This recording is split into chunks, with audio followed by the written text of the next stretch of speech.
Leviticus chapter 1. The Lord called to Moses and spoke to him from the tent of meeting. He said, "Speak to the Israelites and say to them, when any of you brings an offering to the Lord, bring as your offering an animal from either the herd or the flock. If the offering is a burnt offering from the herd, he is to offer a male without defect. He must present it at the entrance to the tent of meeting so that it will be acceptable to the Lord. He is to lay his hand on the head of the burnt offering, and it will be accepted on his behalf to make atonement for him. He is to slaughter the young bull before the Lord, and then Aaron's sons, the priests, shall bring the blood and sprinkle it against the altar on all sides at the entrance to the tent of meeting. He is to skin the burnt offering and cut it into pieces. The sons of Aaron, the priest, are to put fire on the altar and arrange wood on the fire. Then Aaron's sons, the priests, shall arrange the pieces, including the head and the fat, on the burning wood that is on the altar. He is to wash the inner parts and the legs with water, and the priest is to burn all of it on the altar. It is a burnt offering, an offering made by fire, an aroma pleasing to the Lord. If the offering is a burnt offering from the flock, from either the sheep or the goats, he is to offer a male without defect. He is to slaughter it at the north side of the altar before the Lord. And Aaron's sons, the priests, shall sprinkle its blood against the altar on all sides. He is to cut it into pieces, and the priest shall arrange them, including the head and the fat, on the burning wood that is on the altar. He is to wash the inner parts and the legs with water, and the priest is to bring all of it and burn it on the altar. It is a burnt offering, an offering made by fire, an aroma pleasing to the Lord. If the offering to the Lord is a burnt offering of birds, he is to offer a dove or a young pigeon. The priest shall bring it to the altar, wring off the head, and burn it on the altar. Its blood shall be drained out on the side of the altar. He is to remove the crop with its contents, and throw it to the east side of the altar where the ashes are.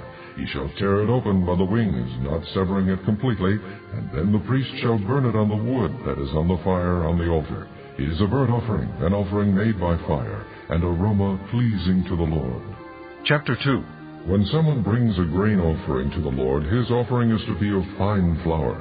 He is to pour oil on it, put incense on it, and take it to Aaron's sons, the priests. The priest shall take a handful of the fine flour and oil, together with all the incense, and burn this as a memorial portion on the altar, an offering made by fire, an aroma pleasing to the Lord.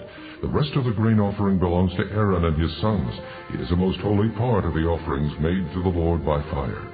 If you bring a grain offering baked in an oven, it is to consist of fine flour, cakes made without yeast and mixed with oil, or wafers made without yeast and spread with oil. If your grain offering is prepared on a griddle, it is to be made of fine flour mixed with oil and without yeast. Crumble it and pour oil on it. It is a grain offering. If your grain offering is cooked in a pan, it is to be made of fine flour and oil. Bring the grain offering made of these things to the Lord. Present it to the priest, who shall take it to the altar. He shall take out the memorial portion from the grain offering and burn it on the altar as an offering made by fire, an aroma pleasing to the Lord. The rest of the grain offering belongs to Aaron and his sons. It is a most holy part of the offerings made to the Lord by fire. Every grain offering you bring to the Lord must be made without yeast, for you are not to burn any yeast or honey in an offering made to the Lord by fire. You may bring them to the Lord as an offering of the first fruits, but they are not to be offered on the altar as a pleasing aroma. Season all your grain offerings with salt. Do not leave the salt of the covenant of your God out of your grain offerings. Add salt to all your offerings. If you bring a grain offering of first fruits to the Lord, offer crushed heads of new grain roasted in the fire. Put oil and incense on it. It is a grain offering. The priest shall burn the memorial portion of the crushed grain and the oil, together with all the incense, as an offering made to the Lord by fire. Chapter 3. If someone's offering is a fellowship offering, and he offers an animal from the herd, whether male or female, he is to present before the Lord an animal without defect. He is to lay his hand on the head of his offering and slaughter it at the entrance to the tent of meeting. Then Aaron's sons, the priest, shall sprinkle the blood against the altar on all sides. From the fellowship offering he is to bring a sacrifice made to the Lord by fire. All the fat that covers the inner parts or is connected to them, both kidneys with the fat on them near the loins, and the covering of the liver, which he will remove with the kidneys. Then Aaron's sons are to burn it on the altar on top of the burnt offering that is on the burning wood, as an offering made by fire, an aroma pleasing to the Lord. If he offers an animal from the flock as a fellowship offering to the Lord, he is to offer a male or female without defect. If he offers a lamb, he is to present it before the Lord. He is to lay his hand on the head of his offering and slaughter it in front of the tent of meeting. Then Aaron's son shall sprinkle its blood against the altar on all sides. From the fellowship offering he is to bring a sacrifice made to the Lord by fire, its fat, the entire fat tail cut off close to the backbone, all the fat that covers the inner parts or is connected to them, both kidneys with the fat on them near the loins, and the covering of the liver, which he will remove with the kidneys. The priest shall burn them on the altar as food, an offering made to the Lord by fire. If his offering is a goat, he is to present it before the Lord. He is to lay his hand on its head and slaughter it in front of the tent of meeting. Then Aaron's son shall sprinkle its blood against the altar on all sides. From what he offers he is to make this offering to the Lord by fire. All the fat that covers the inner parts or is connected to them, both kidneys with the fat on them near the loins, and the covering of the liver, which he will remove with the kidneys. The priest shall burn them on the altar as food, an offering made by fire, a pleasing aroma. All the fat is the Lord's. This is a lasting ordinance for the generations to come. Wherever you live, you must not eat any fat or any blood. Chapter 4. The Lord said to Moses, Say to the Israelites, when anyone sins unintentionally and does what is forbidden in any of the Lord's commands, if the anointed priest sins, bringing guilt on the people, he must bring to the Lord a young bull without defect as a sin offering for the sin he has committed. He is to present the bull at the entrance to the tent of meeting before the Lord. He is to lay his hand on its head and slaughter it before the Lord. Then the anointed priest shall take some of the bull's blood and carry it into the tent of meeting. He is to dip his finger into the blood and sprinkle some of it 7 times before the Lord in front of the curtain of the sanctuary. The priest shall then put some of the blood on the horns of the altar of fragrant incense that is before the Lord in the tent of meeting. The rest of the bull's blood he shall pour out at the base of the altar of burnt offering at the entrance to the tent of meeting. He shall remove all the fat from the bull of the sin offering, the fat that covers the inner parts or is connected to them, both kidneys with the fat on them near the loins, and the covering of the liver, which he will remove with the kidneys, just as the fat is removed from the ox sacrificed as a fellowship offering. Then the priest shall burn them on the altar of burnt offering. But the hide of the bull, and all its flesh, as well as the head and legs, the inner parts and offal, that is, all the rest of the bull, he must take outside the camp to a place ceremonially clean, where the ashes are thrown, and burn it in a wood fire on the ash heap. If the whole Israelite community sins unintentionally and does what is forbidden in any of the Lord's commands, even though the community is unaware of the matter, they are guilty. When they become aware of the sin they committed, the assembly must bring a young bull as a sin offering and present it before the tent of meeting. The elders of the community are to lay their hands on the bull's head before the Lord, and the bull shall be slaughtered before the Lord. Then the anointed priest is to take some of the bull's blood into the tent of meeting. He shall dip his finger into the blood and sprinkle it before the Lord 7 times in front of the curtain. He is to put some of the blood on the horns of the altar that is before the Lord in the tent of meeting. The rest of the blood he shall pour out at the base of the altar of burnt offering at the entrance to the tent of meeting. He shall remove all the fat from it and burn it on the altar, and do with this bull just as he did with the bull for the sin offering. In this way the priest will make atonement for them, and they will be forgiven. Then he shall take the bull outside the camp, and burn it as he burned the first bull. This is the sin offering for the community. When a leader sins unintentionally and does what is forbidden in any of the commands of the Lord his God, he is guilty. When he is made aware of the sin he committed, he must bring as his offering a male goat without defect. He is to lay his hand on the goat's head and slaughter it at the place where the burnt offering is slaughtered before the Lord. It is a sin offering. Then the priest shall take some of the blood of the sin offering with his finger and put it on the horns of the altar of burnt offering, and pour out the rest of the blood at the base of the altar. He shall burn all the fat on the altar as he burned the fat of the fellowship offering. In this way the priest will make atonement for the man's sin, and he will be forgiven. If a member of the community sins unintentionally and does what is forbidden in any of the Lord's commands, he is guilty. When he is made aware of the sin he committed, he must bring as his offering for the sin he committed a female goat without defect. He is to lay his hand on the head of the sin offering and slaughter it at the place of the burnt offering. Then the priest is to take some of the blood with his finger and put it on the horns of the altar of burnt offering, and pour out the rest of the blood at the base of the altar.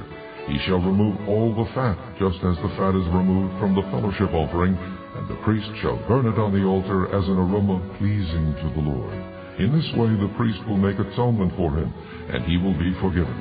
If he brings a lamb as his sin offering, he is to bring a female without defect. He is to lay his hand on its head and slaughter it for a sin offering at the place where the burnt offering is slaughtered.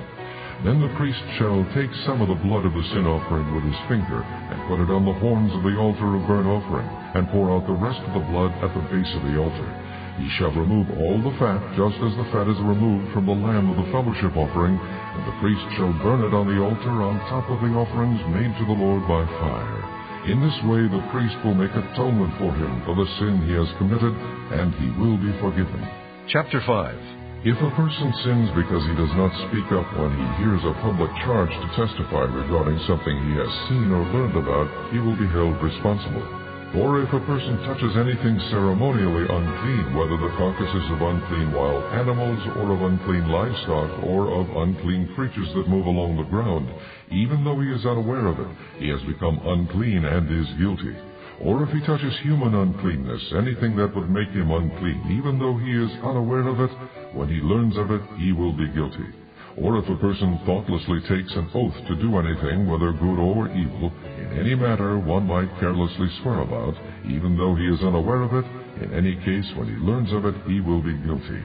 When anyone is guilty of any of these ways, he must confess in what way he has sinned, and as a penalty for the sin he has committed, he must bring to the Lord a female lamb or goat from the flock as a sin offering, and the priest shall make atonement for him for his sin. If he cannot afford a lamb, he is to bring 2 doves or 2 young pigeons to the Lord as a penalty for his sin, one for a sin offering and the other for a burnt offering. He is to bring them to the priest, who shall first offer the one for the sin offering. He is to wring its head from its neck, not severing it completely, and is to sprinkle some of the blood of the sin offering against the side of the altar. The rest of the blood must be drained out at the base of the altar. It is a sin offering. The priest shall then offer the other as a burnt offering in the prescribed way, and make atonement for him for the sin he has committed, and he will be forgiven. If, however, he cannot afford 2 doves or 2 young pigeons, he is to bring as an offering for his sin 1/10 of an ephah of fine flour for a sin offering. He must not put oil or incense on it, because it is a sin offering. He is to bring it to the priest, who shall take a handful of it as a memorial portion, and burn it on the altar on top of the offerings made to the Lord by fire. It is a sin offering. In this way the priest will make atonement for him for any of these sins he has committed, and he will be forgiven. The rest of the offering will belong to the priest, as in the case of a grain offering. The Lord said to Moses, When a person commits a violation and sins unintentionally in regard to any of the Lord's holy things, he is to bring to the Lord as a penalty a ram from the flock, one without defect, and of the proper value in silver according to the sanctuary shekel. It is a guilt offering. He must make restitution for what he has failed to do in regard to the holy things. Add 1/5 of the value to that, and give it all to the priest, who will make atonement for him with the ram as a guilt offering, and he will be forgiven. If a person sins and does what is forbidden in any of the Lord's commands, even though he does not know it, he is guilty and will be held responsible. He is to bring to the priest as a guilt offering a ram from the flock, one without defect and of the proper value. In this way the priest will make atonement for him for the wrong he has committed unintentionally, and he will be forgiven. It is a guilt offering. He has been guilty of wrongdoing against the Lord. Chapter 6. The Lord said to Moses, If anyone sins and is unfaithful to the Lord by deceiving his neighbor about something entrusted to him, or left in his care, or stolen, or if he cheats him, or if he finds lost property and lies about it, or if he swears falsely, or if he commits any such sin that people may do, when he thus sins and becomes guilty, he must return what he has stolen or taken by extortion, or what was entrusted to him, or the lost property he found, or whatever it was he swore falsely about. He must make restitution in full, add 1/5 of the value to it, and give it all to the owner on the day he presents his guilt offering. And as a penalty he must bring to the priest, that is, to the Lord, his guilt offering, a ram from the flock, one without defect and of the proper value. In this way the priest will make atonement for him before the Lord, and he will be forgiven for any of these things he did that made him guilty. The Lord said to Moses, "Give Aaron and his sons this command. These are the regulations for the burnt offering. The burnt offering is to remain on the altar hearth throughout the night till morning, and the fire must be kept burning on the altar. The priest shall then put on his linen clothes with linen undergarments next to his body, and shall remove the ashes of the burnt offering that the fire has consumed on the altar, and place them beside the altar. Then he is to take off these clothes and put on others, and carry the ashes outside the camp to a place that is ceremonially clean. The fire on the altar must be kept burning. It must not go out. Every morning the priest is to add firewood and arrange the burnt offering on the fire, and burn the fat of the fellowship offerings on it. The fire must be kept burning on the altar continuously. It must not go out. These are the regulations for the grain offering. Aaron's sons are to bring it before the Lord in front of the altar. The priest is to take a handful of fine flour and oil, together with all the incense on the grain offering, and burn the memorial portion on the altar as an aroma pleasing to the Lord. Aaron and his sons shall eat the rest of it, but it is to be eaten without yeast in a holy place. They are to eat it in the courtyard of the tent of meeting. It must not be baked with yeast. I have given it as their share of the offerings made to me by fire. Like the sin offering and the guilt offering, it is most holy. Any male descendant of Aaron may eat it. It is his regular share of the offerings made to the Lord by fire for the generations to come. Whatever touches them will become holy. The Lord also said to Moses, "This is the offering Aaron and his sons are to bring to the Lord on the day he is anointed. 1/10 of an ephah of fine flour as a regular grain offering, half of it in the morning and half in the evening. Prepare it with oil on a griddle. Bring it well mixed, and present the grain offering broken in pieces as an aroma pleasing to the Lord. The son who is to succeed him as anointed priest shall prepare it. It is the Lord's regular share, and is to be burned completely. Every grain offering of a priest shall be burned completely. It must not be eaten."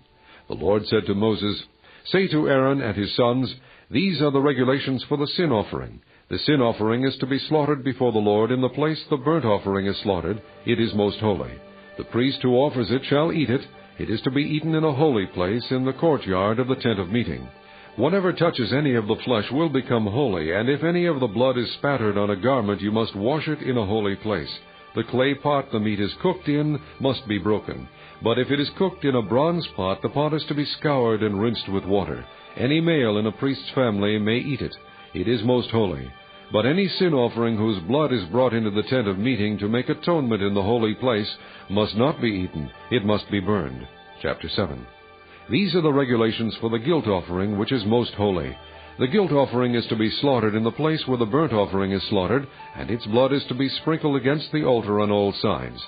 All its fat shall be offered, the fat tail and the fat that covers the inner parts, both kidneys with the fat on them near the loins, and the covering of the liver, which is to be removed with the kidneys.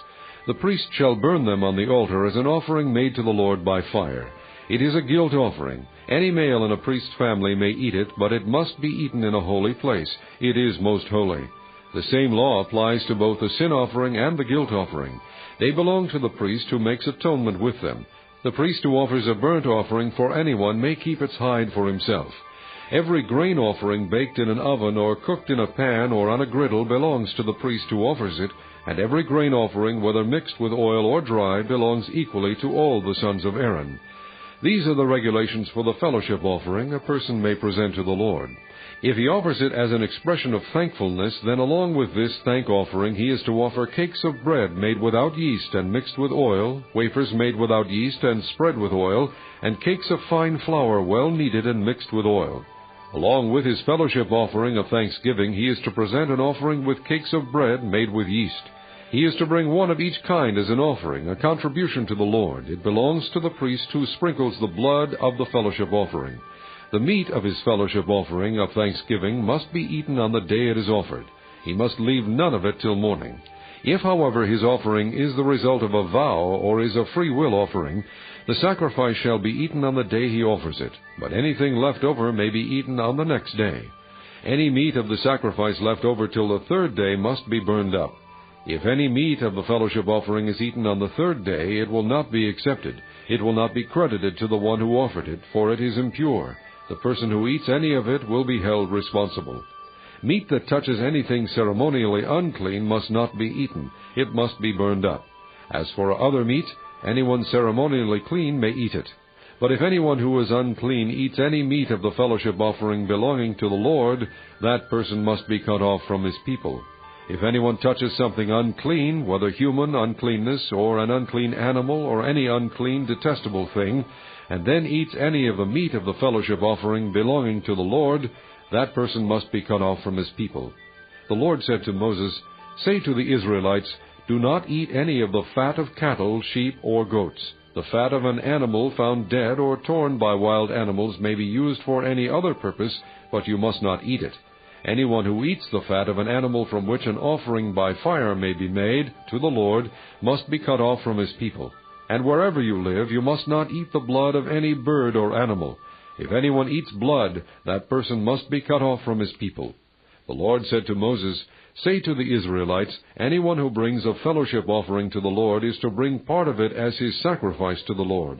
With his own hands he is to bring the offering made to the Lord by fire. He is to bring the fat, together with the breast, and wave the breast before the Lord as a wave offering. The priest shall burn the fat on the altar, but the breast belongs to Aaron and his sons. You are to give the right thigh of your fellowship offerings to the priest as a contribution. The son of Aaron, who offers the blood and the fat of the fellowship offering, shall have the right thigh as his share. From the fellowship offerings of the Israelites, I have taken the breast that is waved and the thigh that is presented, and have given them to Aaron the priest and his sons as their regular share from the Israelites. This is the portion of the offerings made to the Lord by fire that were allotted to Aaron and his sons on the day they were presented to serve the Lord as priests. On the day they were anointed, the Lord commanded that the Israelites give this to them as their regular share for the generations to come. These, then, are the regulations for the burnt offering, the grain offering, the sin offering, the guilt offering, the ordination offering, and the fellowship offering, which the Lord gave Moses on Mount Sinai on the day he commanded the Israelites to bring their offerings to the Lord in the desert of Sinai. Chapter 8. The Lord said to Moses, "Bring Aaron and his sons, their garments, the anointing oil, the bull for the sin offering, the 2 rams, and the basket containing bread made without yeast, and gather the entire assembly at the entrance to the tent of meeting." Moses did as the Lord commanded him, and the assembly gathered at the entrance to the tent of meeting. Moses said to the assembly, "This is what the Lord has commanded to be done." Then Moses brought Aaron and his sons forward and washed them with water. He put the tunic on Aaron, tied the sash around him, clothed him with a robe, and put the ephod on him. He also tied the ephod to him by its skillfully woven waistband, so it was fastened on him. He placed the breastpiece on him and put the Urim and Thummim in the breastpiece. Then he placed the turban on Aaron's head and set the gold plate, the sacred diadem, on the front of it, as the Lord commanded Moses. Then Moses took the anointing oil and anointed the tabernacle and everything in it, and so consecrated them. He sprinkled some of the oil on the altar 7 times, anointing the altar and all its utensils and the basin with its stand to consecrate them. He poured some of the anointing oil on Aaron's head and anointed him to consecrate him. Then he brought Aaron's sons forward, put tunics on them, tied sashes around them, and put headbands on them, as the Lord commanded Moses. He then presented the bull for the sin offering, and Aaron and his sons laid their hands on its head. Moses slaughtered the bull and took some of the blood, and with his finger he put it on all the horns of the altar to purify the altar. He poured out the rest of the blood at the base of the altar. So he consecrated it to make atonement for it. Moses also took all the fat around the inner parts, the covering of the liver, and both kidneys and their fat, and burned it on the altar. But the bull with its hide and its flesh and its offal he burned up outside the camp, as the Lord commanded Moses. He then presented the ram for the burnt offering, and Aaron and his sons laid their hands on its head. Then Moses slaughtered the ram and sprinkled the blood against the altar on all sides. He cut the ram into pieces and burned the head, the pieces, and the fat. He washed the inner parts and the legs with water, and burned the whole ram on the altar as a burnt offering, a pleasing aroma, an offering made to the Lord by fire, as the Lord commanded Moses. He then presented the other ram, the ram for the ordination, and Aaron and his sons laid their hands on its head. Moses slaughtered the ram and took some of its blood and put it on the lobe of Aaron's right ear, on the thumb of his right hand, and on the big toe of his right foot. Moses also brought Aaron's sons forward and put some of the blood on the lobes of their right ears, on the thumbs of their right hands, and on the big toes of their right feet. Then he sprinkled blood against the altar on all sides. He took the fat tail, all the fat around the inner parts, the covering of the liver, both kidneys and their fat, and the right thigh. Then from the basket of bread made without yeast, which was before the Lord, he took a cake of bread, and one made with oil, and a wafer. He put these on the fat portions and on the right thigh. He put all these in the hands of Aaron and his sons, and waved them before the Lord as a wave offering. Then Moses took them from their hands and burned them on the altar on top of the burnt offering as an ordination offering, a pleasing aroma, an offering made to the Lord by fire. He also took the breast, Moses' share of the ordination ram, and waved it before the Lord as a wave offering, as the Lord commanded Moses. Then Moses took some of the anointing oil and some of the blood from the altar and sprinkled them on Aaron and his garments and on his sons and their garments. So he consecrated Aaron and his garments and his sons and their garments. Moses then said to Aaron and his sons, "Cook the meat at the entrance to the tent of meeting, and eat it there with the bread from the basket of ordination offerings, as I commanded, saying, Aaron and his sons are to eat it. Then burn up the rest of the meat and the bread. Do not leave the entrance to the tent of meeting for 7 days, until the days of your ordination are completed, for your ordination will last 7 days. What has been done today was commanded by the Lord, to make atonement for you. You must stay at the entrance to the tent of meeting day and night for 7 days, and do what the Lord requires, so you will not die. For that is what I have commanded." So Aaron and his sons did everything the Lord commanded through Moses. Chapter 9. On the 8th day Moses summoned Aaron and his sons and the elders of Israel. He said to Aaron, "Take a bull calf for your sin offering, and a ram for your burnt offering, both without defect, and present them before the Lord. Then say to the Israelites, Take a male goat for a sin offering, a calf and a lamb, both a year old and without defect, for a burnt offering, and an ox, and a ram for a fellowship offering, to sacrifice before the Lord, together with a grain offering mixed with oil. For today the Lord will appear to you." They took the things Moses commanded to the front of the tent of meeting, and the entire assembly came near and stood before the Lord. Then Moses said, "This is what the Lord has commanded you to do, so that the glory of the Lord may appear to you." Moses said to Aaron, "Come to the altar and sacrifice your sin offering and your burnt offering, and make atonement for yourself and the people. Sacrifice the offering that is for the people, and make atonement for them, as the Lord has commanded." So Aaron came to the altar and slaughtered the calf as a sin offering for himself. His sons brought the blood to him, and he dipped his finger into the blood and put it on the horns of the altar. The rest of the blood he poured out at the base of the altar. On the altar he burned the fat, the kidneys, and the covering of the liver from the sin offering, as the Lord commanded Moses. The flesh and the hide he burned up outside the camp. Then he slaughtered the burnt offering. His sons handed him the blood, and he sprinkled it against the altar on all sides. They handed him the burnt offering piece by piece, including the head, and he burned them on the altar. He washed the inner parts and the legs and burned them on top of the burnt offering on the altar. Aaron then brought the offering that was for the people. He took the goat for the people's sin offering and slaughtered it, and offered it for a sin offering as he did with the first one. He brought the burnt offering and offered it in the prescribed way. He also brought the grain offering, took a handful of it, and burned it on the altar in addition to the morning's burnt offering. He slaughtered the ox and the ram as the fellowship offering for the people. His sons handed him the blood, and he sprinkled it against the altar on all sides. But the fat portions of the ox and the ram, the fat tail, the layer of fat, the kidneys, and the covering of the liver, these they laid on the breasts, and then Aaron burned the fat on the altar. Aaron waved the breasts and the right thigh before the Lord as a wave offering, as Moses commanded. Then Aaron lifted his hands toward the people and blessed them, and having sacrificed the sin offering, the burnt offering, and the fellowship offering, he stepped down. Moses and Aaron then went into the tent of meeting. When they came out, they blessed the people, and the glory of the Lord appeared to all the people. Fire came out from the presence of the Lord and consumed the burnt offering and the fat portions on the altar. And when all the people saw it, they shouted for joy and fell face down. Chapter 10. Aaron's sons Nadab and Abihu took their censers, put fire in them, and added incense, and they offered unauthorized fire before the Lord, contrary to his command. So fire came out from the presence of the Lord and consumed them, and they died before the Lord.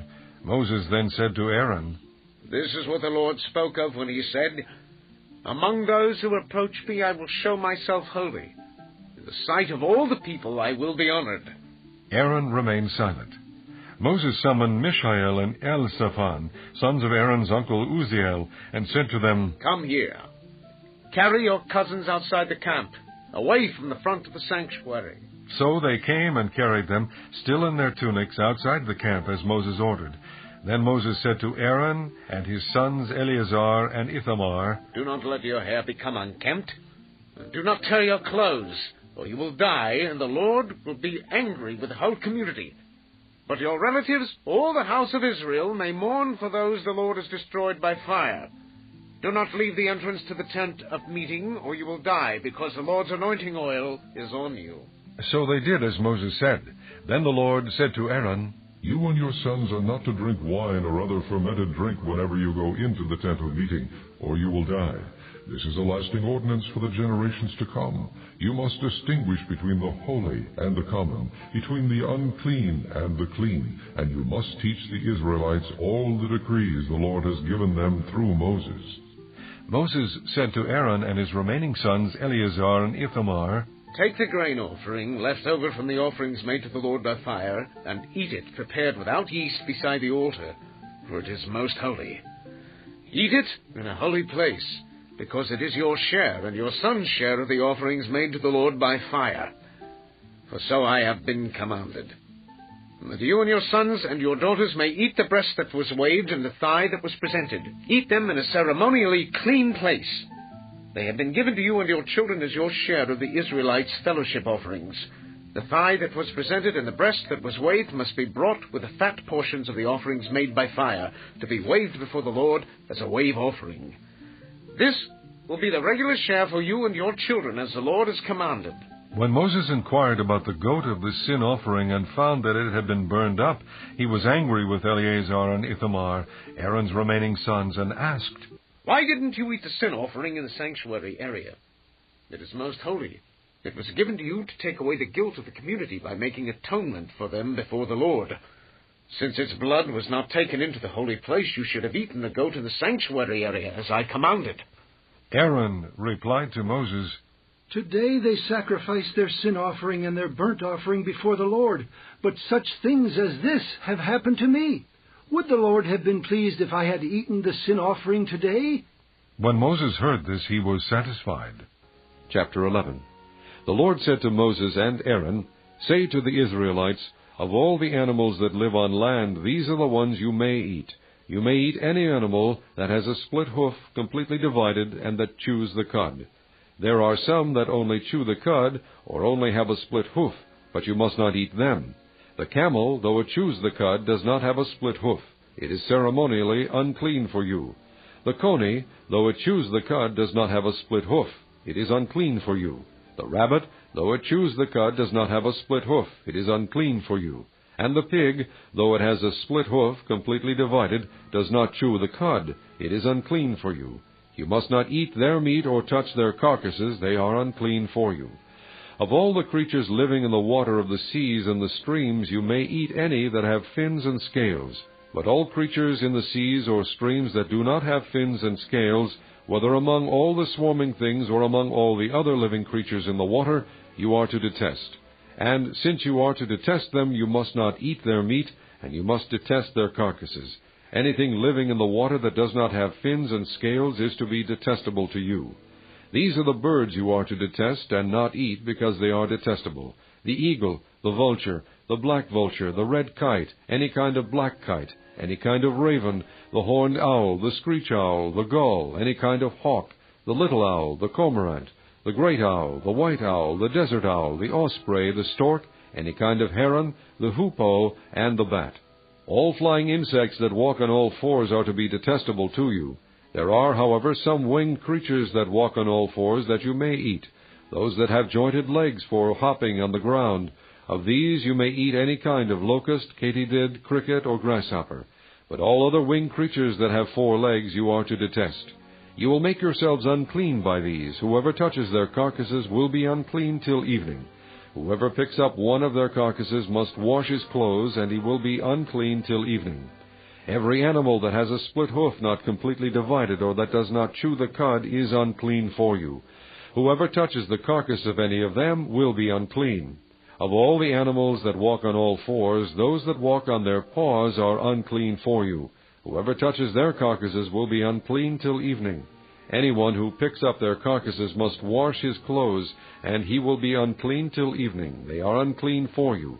Of the animals that move about on the ground, these are unclean for you: the weasel, the rat, any kind of great lizard, the gecko, the monitor lizard, the wall lizard, the skink, and the chameleon. Of all those that move along the ground, these are unclean for you. Whoever touches them when they are dead will be unclean till evening. When one of them dies and falls on something, that article, whatever its use, will be unclean, whether it is made of wood, cloth, hide, or sackcloth. Put it in water. It will be unclean till evening, and then it will be clean. If one of them falls into a clay pot, everything in it will be unclean, and you must break the pot. Any food that could be eaten but has water on it from such a pot is unclean, and any liquid that could be drunk from it is unclean. Anything that one of their carcasses falls on becomes unclean. An oven or cooking pot must be broken up. They are unclean, and you are to regard them as unclean. A spring, however, or a cistern for collecting water remains clean, but anyone who touches one of these carcasses is unclean. If a carcass falls on any seeds that are to be planted, they remain clean. But if water has been put on the seed and a carcass falls on it, it is unclean for you. If an animal that you are allowed to eat dies, anyone who touches the carcass will be unclean till evening. Anyone who eats some of the carcass must wash his clothes, and he will be unclean till evening. Anyone who picks up the carcass must wash his clothes, and he will be unclean till evening. Every creature that moves about on the ground is detestable. It is not to be eaten. You are not to eat any creature that moves about on the ground. Whether it moves on its belly, or walks on all fours, or on many feet, it is detestable. Do not defile yourselves by any of these creatures. Do not make yourselves unclean by means of them, or be made unclean by them. I am the Lord your God. Consecrate yourselves and be holy, because I am holy. Do not make yourselves unclean by any creature that moves about on the ground. I am the Lord who brought you up out of Egypt to be your God. Therefore be holy, because I am holy. These are the regulations concerning animals, birds, every living thing that moves in the water, and every creature that moves about on the ground. You must distinguish between the unclean and the clean, between living creatures that may be eaten and those that may not be eaten. Chapter 12. The Lord said to Moses, "Say to the Israelites, a woman who becomes pregnant and gives birth to a son will be ceremonially unclean for 7 days, just as she is unclean during her monthly period. On the 8th day the boy is to be circumcised. Then the woman must wait 33 days to be purified from her bleeding. She must not touch anything sacred or go to the sanctuary until the days of her purification are over. If she gives birth to a daughter, for 2 weeks the woman will be unclean, as during her period. Then she must wait 66 days to be purified from her bleeding. When the days of her purification for a son or daughter are over, she is to bring to the priest at the entrance to the tent of meeting a year-old lamb for a burnt offering, and a young pigeon or a dove for a sin offering. He shall offer them before the Lord to make atonement for her, and then she will be ceremonially clean from her flow of blood. These are the regulations for the woman who gives birth to a boy or a girl. If she cannot afford a lamb, she is to bring 2 doves or 2 young pigeons, one for a burnt offering and the other for a sin offering. In this way the priest will make atonement for her, and she will be clean." Chapter 13. The Lord said to Moses and Aaron, "When anyone has a swelling or a rash or a bright spot on his skin that may become an infectious skin disease, he must be brought to Aaron the priest or to one of his sons who is a priest. The priest is to examine the sore on his skin, and if the hair in the sore has turned white and the sore appears to be more than skin deep, it is an infectious skin disease. When the priest examines him, he shall pronounce him ceremonially unclean. If the spot on his skin is white but does not appear to be more than skin deep, and the hair in it has not turned white, the priest is to put the infected person in isolation for 7 days. On the 7th day, the priest is to examine him, and if he sees that the sore is unchanged and has not spread in the skin, he is to keep him in isolation another 7 days. On the 7th day, the priest is to examine him again, and if the sore has faded and has not spread in the skin, the priest shall pronounce him clean. It is only a rash. The man must wash his clothes, and he will be clean. But if the rash does spread in his skin, after he has shown himself to the priest to be pronounced clean, he must appear before the priest again. The priest is to examine him, and if the rash has spread in the skin, he shall pronounce him unclean. It is an infectious disease. When anyone has an infectious skin disease, he must be brought to the priest. The priest is to examine him, and if there is a white swelling in the skin that has turned the hair white, and if there is raw flesh in the swelling, it is a chronic skin disease, and the priest shall pronounce him unclean. He is not to put him in isolation, because he is already unclean. If the disease breaks out all over his skin, and so far as the priest can see, it covers all the skin of the infected person from head to foot, the priest is to examine him, and if the disease has covered his whole body, he shall pronounce that person clean. Since it has all turned white, he is clean. But whenever raw flesh appears on him, he will be unclean. When the priest sees the raw flesh, he shall pronounce him unclean. The raw flesh is unclean. He has an infectious disease. Should the raw flesh change and turn white, he must go to the priest. The priest is to examine him, and if the sores have turned white, the priest shall pronounce the infected person clean, then he will be clean. When someone has a boil on his skin, and it heals, and in the place where the boil was a white swelling or reddish-white spot appears, he must present himself to the priest. The priest is to examine it, and if it appears to be more than skin deep, and the hair in it has turned white, the priest shall pronounce him unclean. It is an infectious skin disease that has broken out where the boil was. But if, when the priest examines it, there is no white hair in it, and it is not more than skin deep and has faded, then the priest is to put him in isolation for 7 days. If it is spreading in the skin, the priest shall pronounce him unclean. It is infectious. But if the spot is unchanged and has not spread, it is only a scar from the boil, and the priest shall pronounce him clean.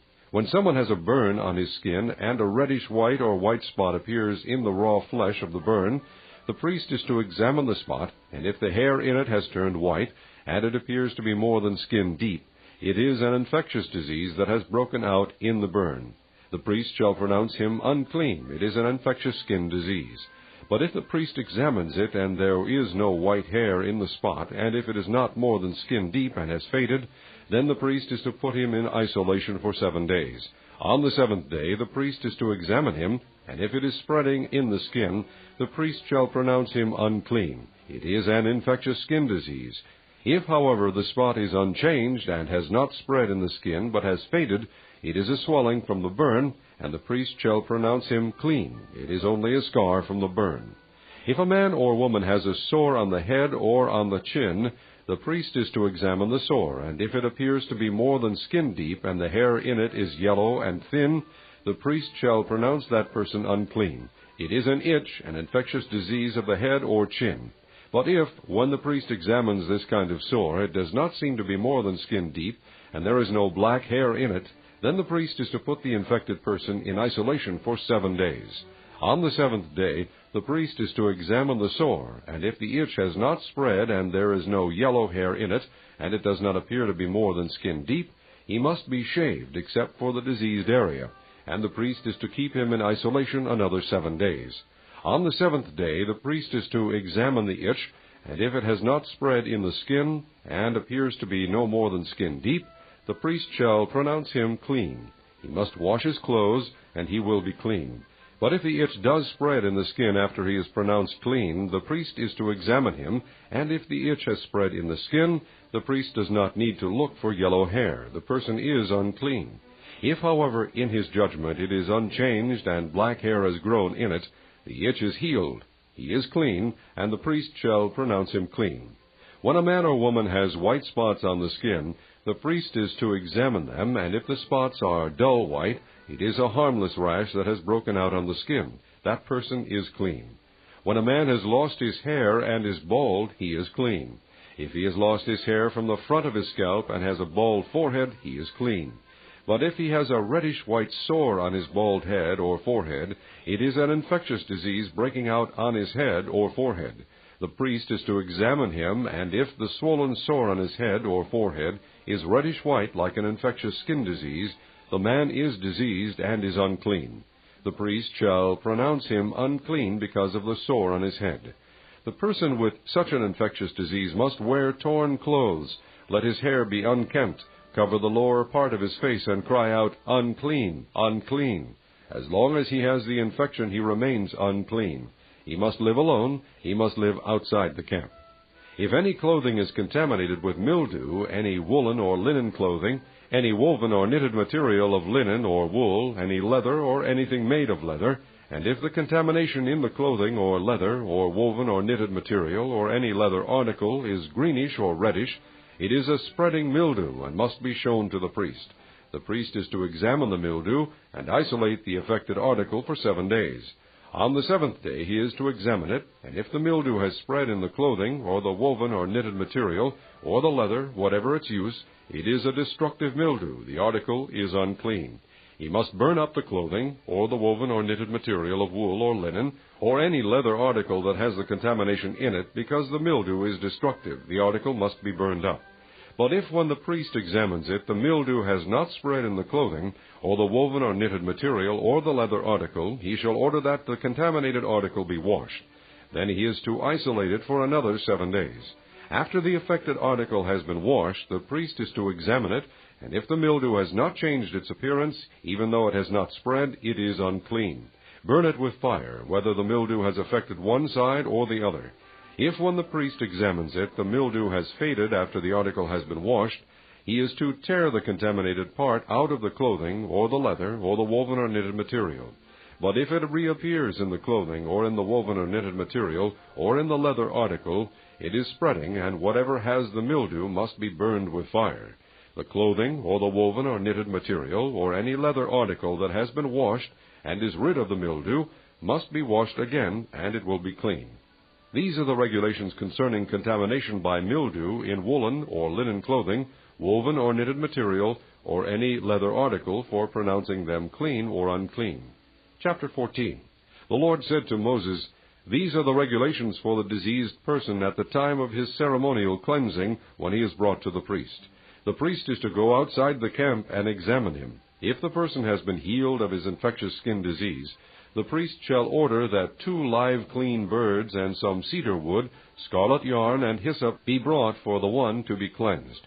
Then the priest shall order that one of the birds be killed over fresh water in a clay pot. He is then to take the live bird and dip it, together with the cedar wood, the scarlet yarn, and the hyssop, into the blood of the bird that was killed over the fresh water. 7 times he shall sprinkle the one to be cleansed of the infectious disease, and pronounce him clean. Then he is to release the live bird in the open fields. The person to be cleansed must wash his clothes, shave off all his hair, and bathe with water. Then he will be ceremonially clean. After this he may come into the camp, but he must stay outside his tent for 7 days. On the 7th day he must shave off all his hair. He must shave his head, his beard, his eyebrows, and the rest of his hair. He must wash his clothes and bathe himself with water, and he will be clean. On the 8th day he must bring 2 male lambs and 1 ewe lamb a year old, each without defect, along with 3/10 of an ephah of fine flour mixed with oil for a grain offering, and 1 log of oil. The priest who pronounces him clean shall present both the one to be cleansed and his offerings before the Lord at the entrance to the tent of meeting. Then the priest is to take 1 of the male lambs and offer it as a guilt offering, along with a log of oil. He shall wave them before the Lord as a wave offering. He is to slaughter the lamb in the holy place where the sin offering and the burnt offering are slaughtered. Like the sin offering, the guilt offering belongs to the priest. It is most holy. The priest is to take some of the blood of the guilt offering and put it on the lobe of the right ear of the one to be cleansed, on the thumb of his right hand, and on the big toe of his right foot. The priest shall then take some of the log of oil, pour it in the palm of his own left hand, dip his right forefinger into the oil in his palm, and with his finger sprinkle some of it before the Lord 7 times. The priest is to put some of the oil remaining in his palm on the lobe of the right ear of the one to be cleansed, on the thumb of his right hand, and on the big toe of his right foot, on top of the blood of the guilt offering. The rest of the oil in his palm the priest shall put on the head of the one to be cleansed, and make atonement for him before the Lord. Then the priest is to sacrifice the sin offering, and make atonement for the one to be cleansed from his uncleanness. After that, the priest shall slaughter the burnt offering, and offer it on the altar, together with the grain offering, and make atonement for him, and he will be clean. If, however, he is poor and cannot afford these, he must take 1 male lamb as a guilt offering to be waved to make atonement for him, together with 1/10 of an ephah of fine flour mixed with oil for a grain offering, a log of oil, and 2 doves or 2 young pigeons, which he can afford, one for a sin offering and the other for a burnt offering. On the 8th day he must bring them for his cleansing to the priest at the entrance to the tent of meeting before the Lord. The priest is to take the lamb for the guilt offering, together with the log of oil, and wave them before the Lord as a wave offering. He shall slaughter the lamb for the guilt offering, and take some of its blood, and put it on the lobe of the right ear of the one to be cleansed, on the thumb of his right hand, and on the big toe of his right foot. The priest is to pour some of the oil into the palm of his own left hand, and with his right forefinger sprinkle some of the oil from his palm 7 times before the Lord.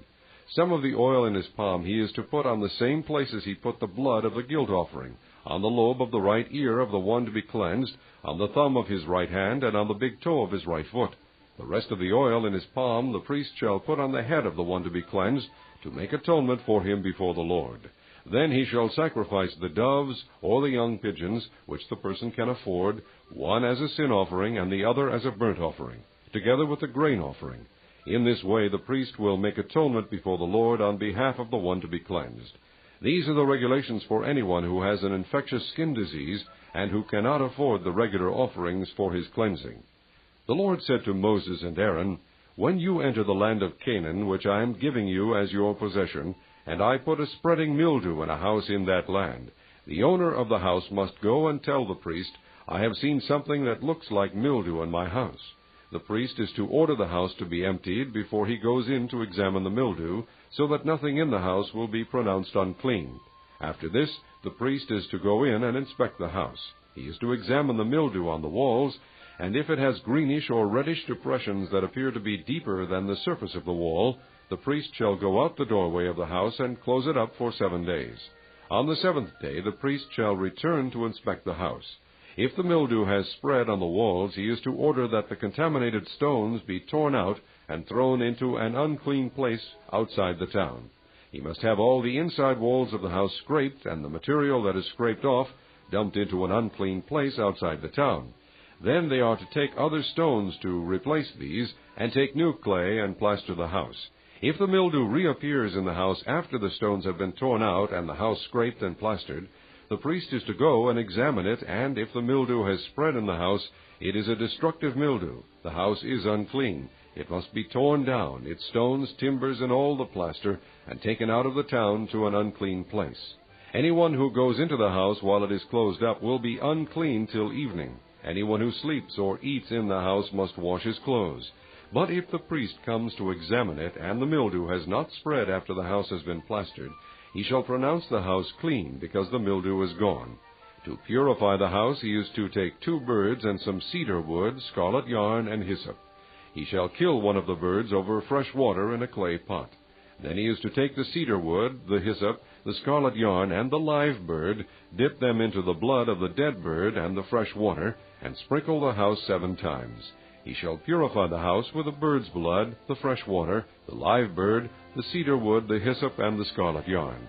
Then he is to release the live bird in the open fields outside the town. In this way he will make atonement for the house, and it will be clean.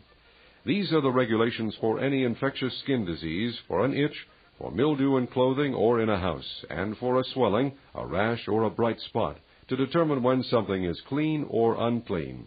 These are the regulations for infectious skin diseases and mildew. Chapter 15. The Lord said to Moses and Aaron, "Speak to the Israelites, and say to them, 'When any man has a bodily discharge, the discharge is unclean. Whether it continues flowing from his body or is blocked, it will make him unclean. This is how his discharge will bring about uncleanness. Any bed the man with a discharge lies on will be unclean, and anything he sits on will be unclean. Anyone who touches his bed must wash his clothes and bathe with water, and he will be unclean till evening. Whoever sits on anything that the man with a discharge sat on must wash his clothes and bathe with water, and he will be unclean till evening. Whoever touches the man who has a discharge must wash his clothes and bathe with water, and he will be unclean till evening. If the man with the discharge spits on someone who is clean, that person must wash his clothes and bathe with water, and he will be unclean till evening. Everything the man sits on when riding will be unclean, and whoever touches any of the things that were under him will be unclean till evening. Whoever picks up those things must wash his clothes and bathe with water, and he will be unclean till evening. Anyone the man with a discharge touches without rinsing his hands with water must wash his clothes and bathe with water, and he will be unclean till evening. A clay pot that the man touches must be broken, and any wooden article is to be rinsed with water. When a man is cleansed from his discharge, he is to count off 7 days for his ceremonial cleansing. He must wash his clothes and bathe himself with fresh water, and he will be clean. On the 8th day he must take 2 doves or 2 young pigeons, and come before the Lord to the entrance to the tent of meeting, and give them to the priest. The priest is to sacrifice them, the one for a sin offering and the other for a burnt offering. In this way he will make atonement before the Lord for the man because of his discharge. When a man has an emission of semen, he must bathe his whole body with water, and he will be unclean till evening. Any clothing or leather that has semen on it must be washed with water, and it will be unclean till evening. When a man lies with a woman and there is an emission of semen, both must bathe with water, and they will be unclean till evening. When a woman has her regular flow of blood, the impurity of her monthly period will last 7 days, and anyone who touches her will be unclean till evening. Anything she lies on during her period will be unclean, and anything she sits on will be unclean. Whoever touches her bed must wash his clothes and bathe with water, and he will be unclean till evening. Whoever touches anything she sits on must wash his clothes and bathe with water, and he will be unclean till evening. Whether it is the bed or anything she was sitting on, when anyone touches it, he will be unclean till evening. If a man lies with her and her monthly flow touches him, he will be unclean for 7 days. Any bed he lies on will be unclean.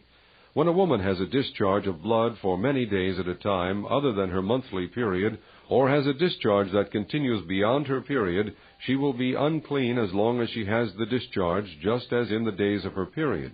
Any bed she lies on while her discharge continues will be unclean, as is her bed during her monthly period, and anything she sits on will be unclean as during her period. Whoever touches them will be unclean. He must wash his clothes and bathe with water, and he will be unclean till evening. When she is cleansed from her discharge, she must count off 7 days, and after that she will be ceremonially clean. On the 8th day she must take 2 doves or 2 young pigeons and bring them to the priest at the entrance to the tent of meeting. The priest is to sacrifice one for a sin offering and the other for a burnt offering. In this way he will make atonement for her before the Lord for the uncleanness of her discharge. You must keep the Israelites separate from things that make them unclean, so they will not die in their uncleanness for defiling my dwelling place, which is among them. These are the regulations for a man with a discharge, for anyone made unclean by an emission of semen, for a woman in her monthly period, for a man or a woman with a discharge, and for a man who lies with a woman who is ceremonially unclean. Chapter 16. The Lord spoke to Moses after the death of the 2 sons of Aaron who died when they approached the Lord. The Lord said to Moses, "Tell your brother Aaron not to come whenever he chooses into the most holy place, behind the curtain in front of the atonement cover on the ark, or else he will die, because I appear in the cloud over the atonement cover." This is how Aaron is to enter the sanctuary area, with a young bull for a sin offering and a ram for a burnt offering. He is to put on the sacred linen tunic with linen undergarments next to his body. He is to tie the linen sash around him and put on the linen turban. These are sacred garments, so he must bathe himself with water before he puts them on. From the Israelite community he is to take 2 male goats for a sin offering and a ram for a burnt offering. Aaron is to offer the bull for his own sin offering to make atonement for himself and his household. Then he is to take the 2 goats and present them before the Lord at the entrance to the tent of meeting. He is to cast lots for the 2 goats, one lot for the Lord and the other for the scapegoat. Aaron shall bring the goat whose lot falls to the Lord and sacrifice it for a sin offering. But the goat chosen by lot as the scapegoat shall be presented alive before the Lord to be used for making atonement by sending it into the desert as a scapegoat.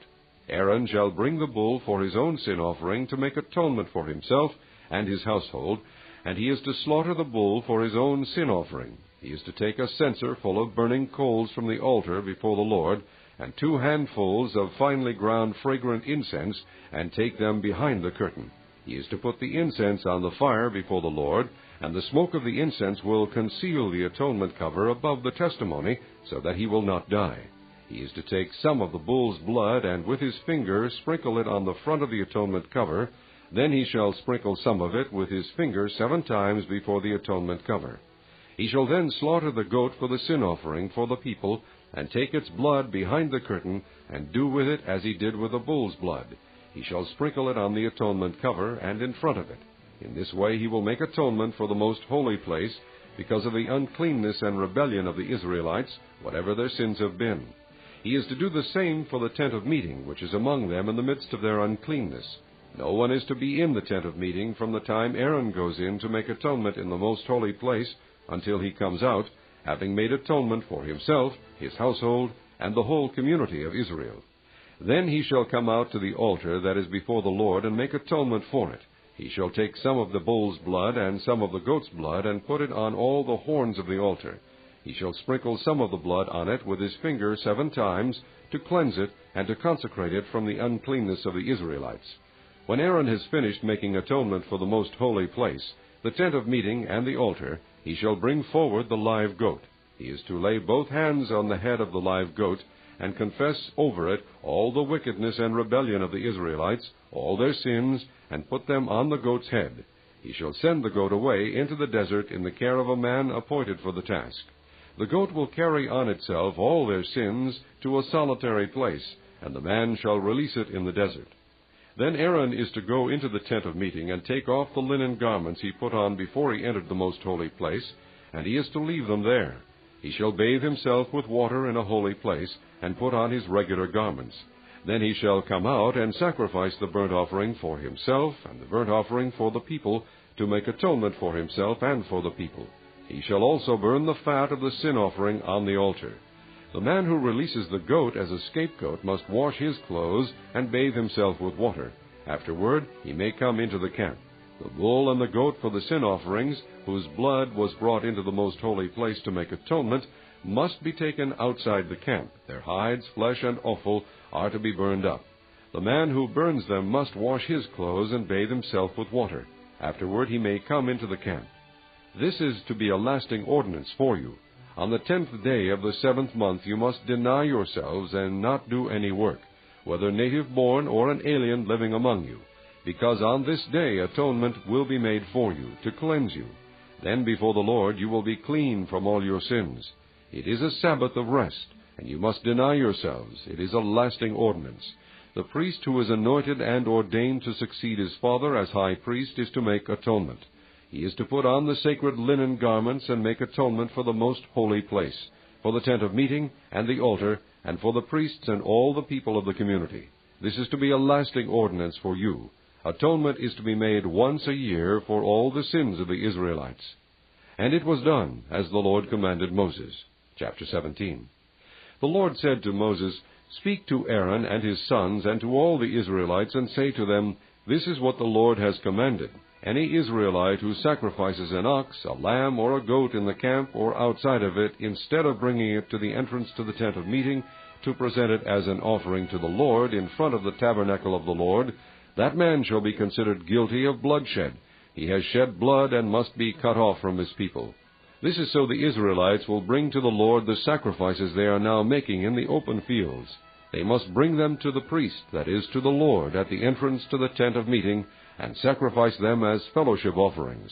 The priest is to sprinkle the blood against the altar of the Lord at the entrance to the tent of meeting, and burn the fat as an aroma pleasing to the Lord. They must no longer offer any of their sacrifices to the goat idols to whom they prostitute themselves. This is to be a lasting ordinance for them and for the generations to come. Say to them, Any Israelite or any alien living among them who offers a burnt offering or sacrifice, and does not bring it to the entrance to the tent of meeting to sacrifice it to the Lord, that man must be cut off from his people. Any Israelite or any alien living among them who eats any blood, I will set my face against that person who eats blood, and will cut him off from his people. For the life of a creature is in the blood, and I have given it to you to make atonement for yourselves on the altar. It is the blood that makes atonement for one's life.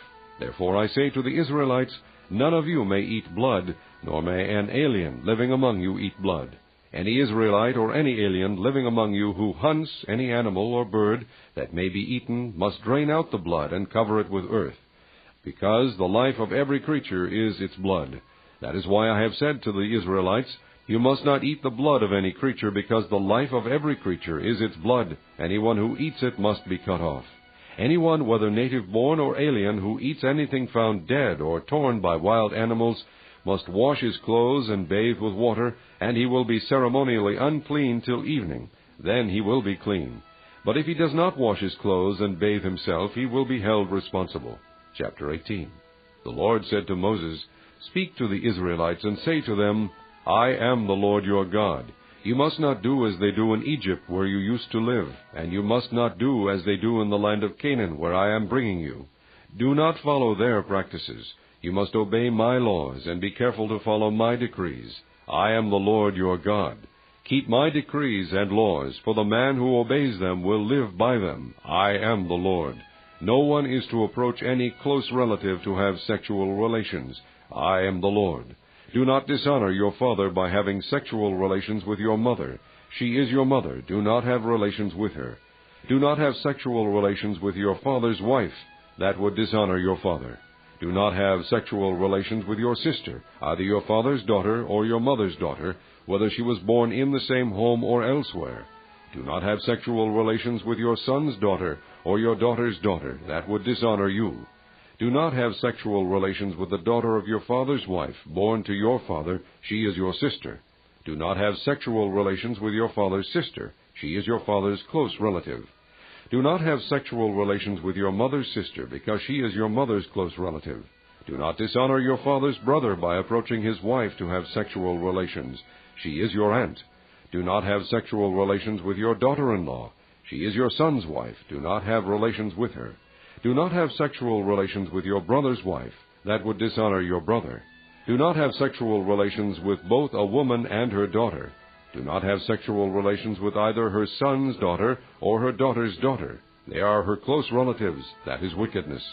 Do not take your wife's sister as a rival wife and have sexual relations with her while your wife is living. Do not approach a woman to have sexual relations during the uncleanness of her monthly period. Do not have sexual relations with your neighbor's wife and defile yourself with her. Do not give any of your children to be sacrificed to Molech, for you must not profane the name of your God. I am the Lord. Do not lie with a man as one lies with a woman. That is detestable. Do not have sexual relations with an animal and defile yourself with it. A woman must not present herself to an animal to have sexual relations with it. That is a perversion. Do not defile yourselves in any of these ways, because this is how the nations that I am going to drive out before you became defiled. Even the land was defiled, so I punished it for its sin, and the land vomited out its inhabitants. But you must keep my decrees and my laws. The native-born and the aliens living among you must not do any of these detestable things, for all these things were done by the people who lived in the land before you, and the land became defiled. And if you defile the land, it will vomit you out, as it vomited out the nations that were before you. Everyone who does any of these detestable things, such persons must be cut off from their people. Keep my requirements, and do not follow any of the detestable customs that were practiced before you came, and do not defile yourselves with them. I am the Lord your God. Chapter 19. The Lord said to Moses, Speak to the entire assembly of Israel, and say to them, Be holy, because I, the Lord your God, am holy. Each of you must respect his mother and father, and you must observe my Sabbaths. I am the Lord your God. Do not turn to idols or make gods of cast metal for yourselves. I am the Lord your God. When you sacrifice a fellowship offering to the Lord, sacrifice it in such a way that it will be accepted on your behalf. It shall be eaten on the day you sacrifice it, or on the next day. Anything left over until the third day must be burned up. If any of it is eaten on the third day, it is impure and will not be accepted. Whoever eats it will be held responsible because he has desecrated what is holy to the Lord. That person must be cut off from his people.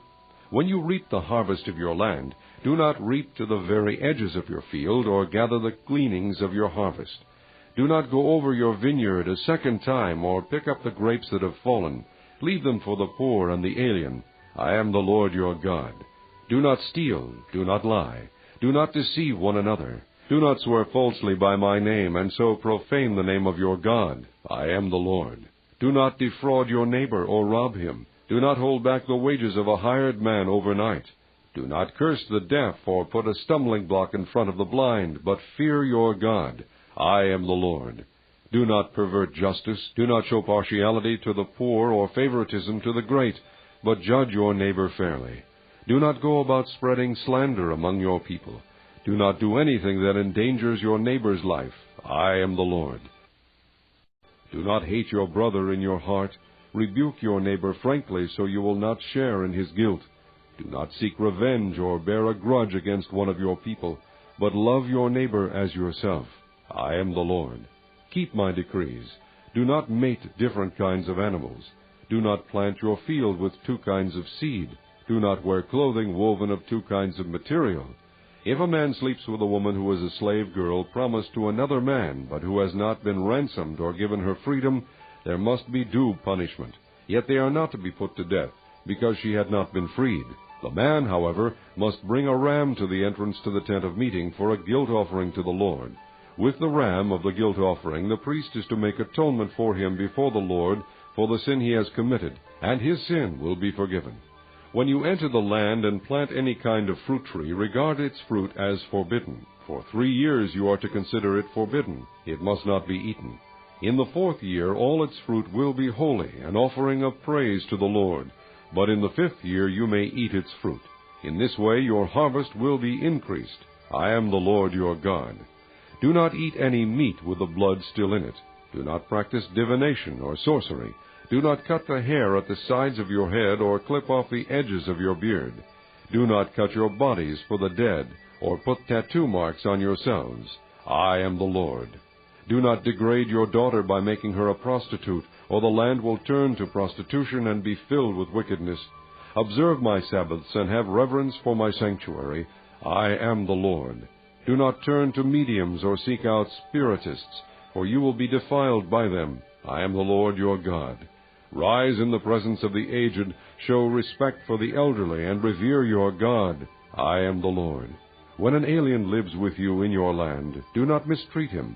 The alien living with you must be treated as one of your native born. Love him as yourself, for you were aliens in Egypt. I am the Lord your God. Do not use dishonest standards when measuring length, weight, or quantity. Use honest scales and honest weights, an honest ephah and an honest hin. I am the Lord your God who brought you out of Egypt. Keep all my decrees and all my laws and follow them. I am the Lord. Chapter 20. The Lord said to Moses, Say to the Israelites, Any Israelite or any alien living in Israel who gives any of his children to Molech must be put to death. The people of the community are to stone him. I will set my face against that man, and I will cut him off from his people. For by giving his children to Molech, he has defiled my sanctuary and profaned my holy name. If the people of the community close their eyes when that man gives one of his children to Molech, and they fail to put him to death, I will set my face against that man and his family, and will cut off from their people both him and all who follow him in prostituting themselves to Molech. I will set my face against the person who turns to mediums and spiritists to prostitute himself by following them, and I will cut him off from his people. Consecrate yourselves and be holy, because I am the Lord your God. Keep my decrees and follow them. I am the Lord who makes you holy. If anyone curses his father or mother, he must be put to death. He has cursed his father or his mother, and his blood will be on his own head. If a man commits adultery with another man's wife, with the wife of his neighbor, both the adulterer and the adulteress must be put to death. If a man sleeps with his father's wife, he has dishonored his father. Both the man and the woman must be put to death. Their blood will be on their own heads. If a man sleeps with his daughter-in-law, both of them must be put to death. What they have done is a perversion. Their blood will be on their own heads. If a man lies with a man as one lies with a woman, both of them have done what is detestable. They must be put to death. Their blood will be on their own heads. If a man marries both a woman and her mother, it is wicked. Both he and they must be burned in the fire, so that no wickedness will be among you. If a man has sexual relations with an animal, he must be put to death, and you must kill the animal. If a woman approaches an animal to have sexual relations with it, kill both the woman and the animal. They must be put to death. Their blood will be on their own heads. If a man marries his sister, the daughter of either his father or his mother, and they have sexual relations, it is a disgrace. They must be cut off before the eyes of their people. He has dishonored his sister and will be held responsible. If a man lies with a woman during her monthly period and has sexual relations with her, he has exposed the source of her flow, and she has also uncovered it. Both of them must be cut off from the people. Do not have sexual relations with the sister of either your mother or your father, for that would dishonor a close relative. Both of you would be held responsible. If a man sleeps with his aunt, he has dishonored his uncle. They will be held responsible. They will die childless. If a man marries his brother's wife, it is an act of impurity. He has dishonored his brother. They will be childless. Keep all my decrees and laws and follow them, so that the land where I am bringing you to live may not vomit you out. You must not live according to the customs of the nations I am going to drive out before you. Because they did all these things, I abhorred them. But I said to you, you will possess their land. I will give it to you as an inheritance, a land flowing with milk and honey. I am the Lord your God, who has set you apart from the nations. You must therefore make a distinction between clean and unclean animals, and between unclean and clean birds. Do not defile yourselves by any animal or bird or anything that moves along the ground, those which I have set apart as unclean for you. You are to be holy to me, because I, the Lord, am holy. And I have set you apart from the nations to be my own. A man or woman who is a medium or spiritist among you must be put to death. You are to stone them. Their blood will be on their own heads. Chapter 21. The Lord said to Moses, Speak to the priests, the sons of Aaron, and say to them, A priest must not make himself ceremonially unclean for any of his people who die, except for a close relative, such as his mother or father, his son or daughter, his brother, or an unmarried sister who is dependent on him since she has no husband. For her he may make himself unclean. He must not make himself unclean for people related to him by marriage, and so defile himself. Priests must not shave their heads or shave off the edges of their beards or cut their bodies. They must be holy to their God, and must not profane the name of their God. Because they present the offerings made to the Lord by fire, the food of their God, they are to be holy. They must not marry women defiled by prostitution or divorced from their husbands, because priests are holy to their God. Regard them as holy, because they offer up the food of your God. Consider them holy, because I, the Lord, am holy, I who make you holy. If a priest's daughter defiles herself by becoming a prostitute, she disgraces her father. She must be burned in the fire. The high priest, the one among his brothers who has had the anointing oil poured on his head, and who has been ordained to wear the priestly garments, must not let his hair become unkempt or tear his clothes. He must not enter a place where there is a dead body. He must not make himself unclean even for his father or mother, nor leave the sanctuary of his God, or desecrate it, because he has been dedicated by the anointing oil of his God. I am the Lord. The woman he marries must be a virgin. He must not marry a widow, a divorced woman, or a woman defiled by prostitution, but only a virgin from his own people. So he will not defile his offspring among his people. I am the Lord who makes him holy. The Lord said to Moses, Say to Aaron, For the generations to come, none of your descendants who has a defect may come near to offer the food of his God.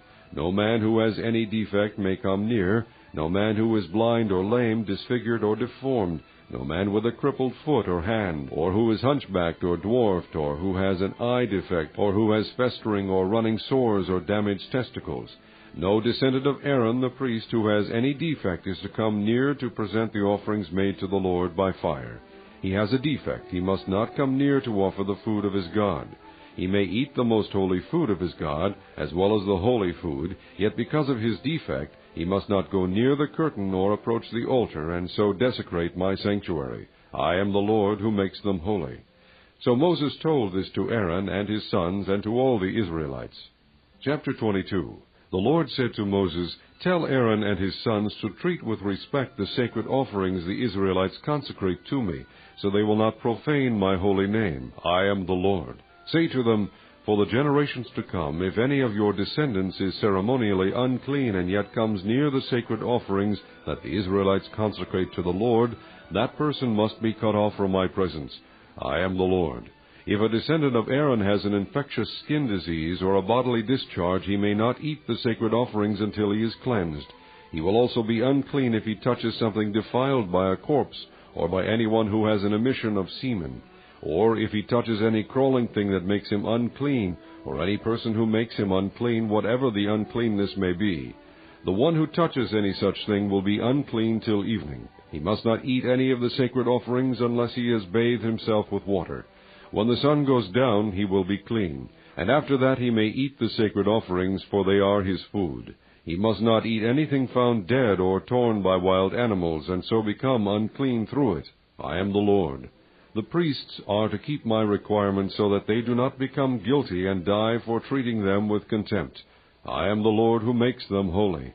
No one outside a priest's family may eat the sacred offering, nor may the guest of a priest or his hired worker eat it. But if a priest buys a slave with money, or if a slave is born in his household, that slave may eat his food. If a priest's daughter marries anyone other than a priest, she may not eat any of the sacred contributions. But if a priest's daughter becomes a widow or is divorced, yet has no children, and she returns to live in her father's house as in her youth, she may eat of her father's food. No unauthorized person, however, may eat any of it. If anyone eats a sacred offering by mistake, he must make restitution to the priest for the offering, and add a fifth of the value to it. The priests must not desecrate the sacred offerings the Israelites present to the Lord by allowing them to eat the sacred offerings, and so bring upon them guilt requiring payment. I am the Lord who makes them holy. The Lord said to Moses, Speak to Aaron and his sons and to all the Israelites, and say to them, If any of you, either an Israelite or an alien living in Israel, presents a gift for a burnt offering to the Lord, either to fulfill a vow or as a free will offering, you must present a male without defect from the cattle, sheep, or goats, in order that it may be accepted on your behalf. Do not bring anything with a defect, because it will not be accepted on your behalf.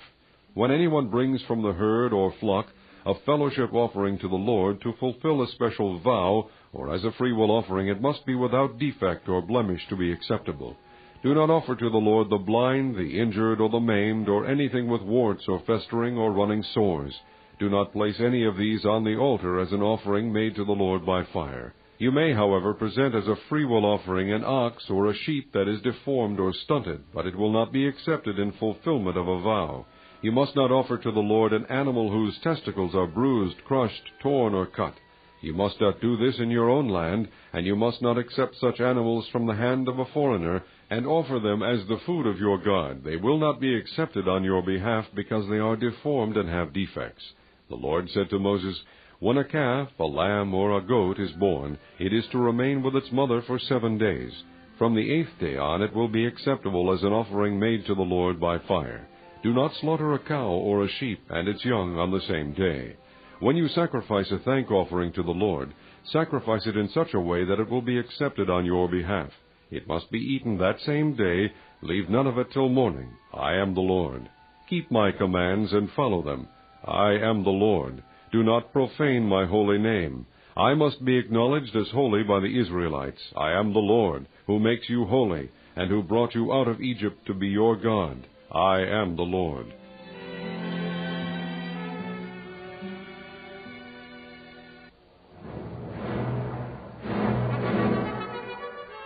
Chapter 23. The Lord said to Moses, Speak to the Israelites, and say to them, These are my appointed feasts, the appointed feasts of the Lord, which you are to proclaim as sacred assemblies. There are 6 days when you may work, but the 7th day is a Sabbath of rest, a day of sacred assembly. You are not to do any work. Wherever you live, it is a Sabbath to the Lord. These are the Lord's appointed feasts, the sacred assemblies you are to proclaim at their appointed times. The Lord's Passover begins at twilight on the 14th day of the first month. On the 15th day of that month, the Lord's feast of unleavened bread begins. For 7 days you must eat bread made without yeast. On the first day hold a sacred assembly and do no regular work. For 7 days present an offering made to the Lord by fire. And on the 7th day hold a sacred assembly and do no regular work. The Lord said to Moses, Speak to the Israelites and say to them, When you enter the land I am going to give you, and you reap its harvest, bring to the priest a sheaf of the first grain you harvest. He is to wave the sheaf before the Lord, so it will be accepted on your behalf. The priest is to wave it on the day after the Sabbath. On the day you wave the sheaf, you must sacrifice as a burnt offering to the Lord a lamb a year old without defect, together with its grain offering of 2/10 of an ephah of fine flour mixed with oil, an offering made to the Lord by fire, a pleasing aroma, and its drink offering of 1/4 of a hin of wine. You must not eat any bread, or roasted or new grain, until the very day you bring this offering to your God. This is to be a lasting ordinance for the generations to come, wherever you live. From the day after the Sabbath, the day you brought the sheaf of the wave offering, count off 7 full weeks. Count off 50 days up to the day after the 7th Sabbath, and then present an offering of new grain to the Lord. From wherever you live, bring 2 loaves made of 2/10 of an ephah of fine flour, baked with yeast, as a wave offering of first fruits to the Lord. Present with this bread 7 male lambs, each a year old and without defect, 1 young bull and 2 rams. They will be a burnt offering to the Lord, together with their grain offerings and drink offerings, an offering made by fire, an aroma pleasing to the Lord. Then sacrifice 1 male goat for a sin offering, and 2 lambs, each a year old, for a fellowship offering. The priest is to wave the 2 lambs before the Lord as a wave offering, together with the bread of the first fruits. They are a sacred offering to the Lord for the priest. On that same day you are to proclaim a sacred assembly and do no regular work. This is to be a lasting ordinance for the generations to come, wherever you live. When you reap the harvest of your land, do not reap to the very edges of your field, or gather the gleanings of your harvest. Leave them for the poor and the alien. I am the Lord your God. The Lord said to Moses, "Say to the Israelites, on the first day of the 7th month you are to have a day of rest, a sacred assembly commemorated with trumpet blasts. Do no regular work, but present an offering made to the Lord by fire." The Lord said to Moses, "The 10th day of this 7th month is the day of atonement. Hold a sacred assembly and deny yourselves, and present an offering made to the Lord by fire. Do no work on that day, because it is the day of atonement, when atonement is made for you before the Lord your God. Anyone who does not deny himself on that day must be cut off from his people. I will destroy from among his people anyone who does any work on that day. You shall do no work at all. This is to be a lasting ordinance for the generations to come, wherever you live. It is a Sabbath of rest for you, and you must deny yourselves. From the evening of the 9th day of the month until the following evening you are to observe your Sabbath." The Lord said to Moses, "Say to the Israelites, on the 15th day of the 7th month the Lord's Feast of Tabernacles begins, and it lasts for 7 days. The first day is a sacred assembly. Do no regular work. For 7 days present offerings made to the Lord by fire, and on the 8th day hold a sacred assembly, and present an offering made to the Lord by fire. It is the closing assembly. Do no regular work. These are the Lord's appointed feasts, which you are to proclaim as sacred assemblies for bringing offerings made to the Lord by fire, the burnt offerings and grain offerings, sacrifices and drink offerings required for each day. These offerings are in addition to those for the Lord's Sabbath, and in addition to your gifts and whatever you have vowed, and all the freewill offerings you give to the Lord. So, beginning with the 15th day of the 7th month, after you have gathered the crops of the land, celebrate the festival to the Lord for 7 days. The first day is a day of rest, and the 8th day also is a day of rest. On the first day you are to take choice fruit from the trees, and palm fronds, leafy branches and poplars, and rejoice before the Lord your God for 7 days. Celebrate this as a festival to the Lord for 7 days each year. This is to be a lasting ordinance for the generations to come. Celebrate it in the 7th month. Live in booths for 7 days. All native-born Israelites are to live in booths, so your descendants will know that I had the Israelites live in booths when I brought them out of Egypt. I am the Lord your God." So Moses announced to the Israelites the appointed feasts of the Lord. Chapter 24. The Lord said to Moses, "Command the Israelites to bring you clear oil of pressed olives for the light, so that the lamps may be kept burning continually. Outside the curtain of the testimony in the tent of meeting, Aaron is to tend the lamps before the Lord from evening till morning continually. This is to be a lasting ordinance for the generations to come. The lamps on the pure gold lampstand before the Lord must be tended continually. Take fine flour and bake 12 loaves of bread, using 2/10 of an ephah for each loaf.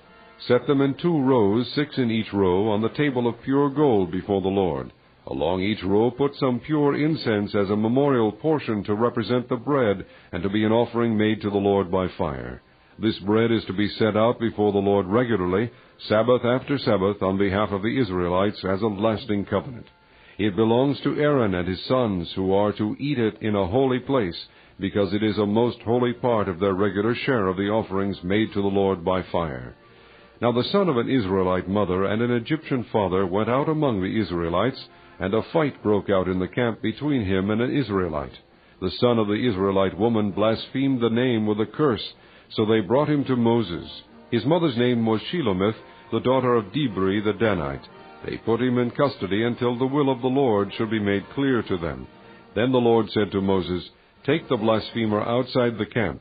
All those who heard him are to lay their hands on his head, and the entire assembly is to stone him. Say to the Israelites, if anyone curses his God, he will be held responsible. Anyone who blasphemes the name of the Lord must be put to death. The entire assembly must stone him. Whether an alien or native-born, when he blasphemes the name, he must be put to death. If anyone takes the life of a human being, he must be put to death.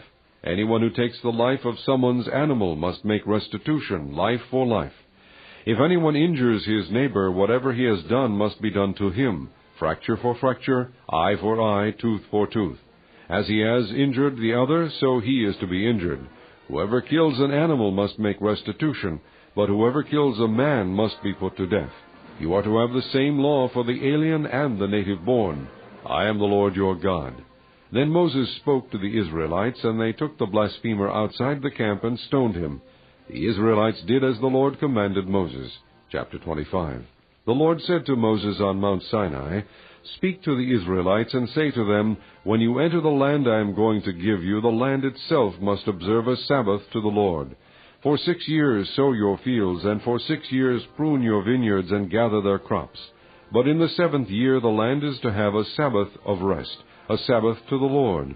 Do not sow your fields or prune your vineyards. Do not reap what grows of itself, or harvest the grapes of your untended vines. The land is to have a year of rest. Whatever the land yields during the Sabbath year will be food for you, for yourself, your manservant and maidservant, and the hired worker and temporary resident who live among you, as well as for your livestock and the wild animals in your land.